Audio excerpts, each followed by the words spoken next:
আসসালামু আলাইকুম বিসমিল্লাহির রহমানির রহিম। আমি আপনাদের সাথে আজকে একটা লাঞ্চ মেনু শেয়ার করতে চলেছি, যেটা কি অনেকই সুন্দর হতে চলেছে। আমরা সবাই মিলে গিয়েছিলাম হচ্ছে দীঘায়। দীঘায় গিয়ে আজকে প্রথম দিনে দুপুরের মেনুটা আমি আপনাদের কাছে আজকে শেয়ার করতে চলেছি, দেখতে থাকুন।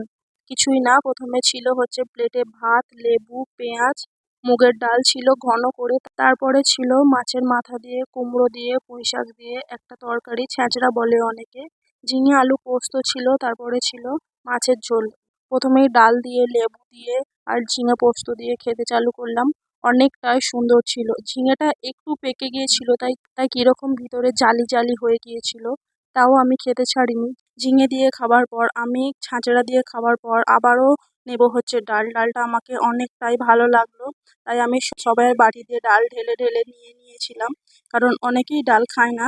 আমাকে এতটাই ভালো লাগলো, আমি সবাইয়ের বাটিতে খেলাম। ছেঁচড়া দিয়ে খাওয়ার পরে খাবো হচ্ছে মাছ। মাছটাও অনেকটাই সুন্দর ছিল। এবারে খাবো হচ্ছে কি মাছ। মাছটা এতটাই সফট ছিল, আমি কি আপনাদেরকে বলবো, একদম ফ্রেশ মাছ ছিল। আমি ছেঁচড়া দিয়ে খাবার পর আবারও ডাল নিলাম। ডাল দিয়ে খাবার পর খাবো হচ্ছে কি মাছটা। মাছটা এতটাই ফ্রেশ ছিল, কি বলবো, মাছটা ভাঙতেই একদম সাদা সাদা ছিল, ভিতরটা একদম সফট ছিল।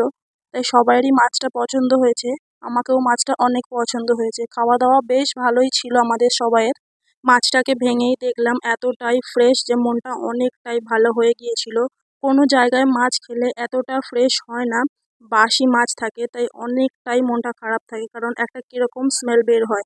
মাছ দিয়ে পুরো ভাতটা আমি খেয়ে নিলাম। আবারও এসেছিল ভাত দেওয়ার জন্য, কিন্তু আমি ভাত খেতে পারিনি বেশি। যতটুকুন প্লেটে ছিল ততটুকুনি খেয়েছিলাম, বেশি ভাত নিইনি। সবাই নিয়েছিল ভাত, কিন্তু আমি নিইনি। আমাকে সবাই বলছিল যে ভাত নিতে, কিন্তু আমি নিইনি। মাছ দিয়ে পুরো ভাতটা খেয়ে নিলাম। মাছটা খেতে একটু দেরি হয়, সবাই তাড়াতাড়ি খেয়ে নিয়েছিল। আমার খেতে অনেকটাই দেরি হচ্ছিল, তাই সবাই মিলে বসেছিল আমার জন্য। আর হ্যাঁ, সাথে চাটনি পাঁপড় দুটোই ছিল, কিন্তু আমি নিইনি, কারণ অনেকটাই লেট হয়ে গিয়েছিল। ভিডিওটা ভালো লাগলে প্লিজ সাবস্ক্রাইব করবেন, লাইক করবেন, কমেন্ট করতে একদম ভুলবেন না।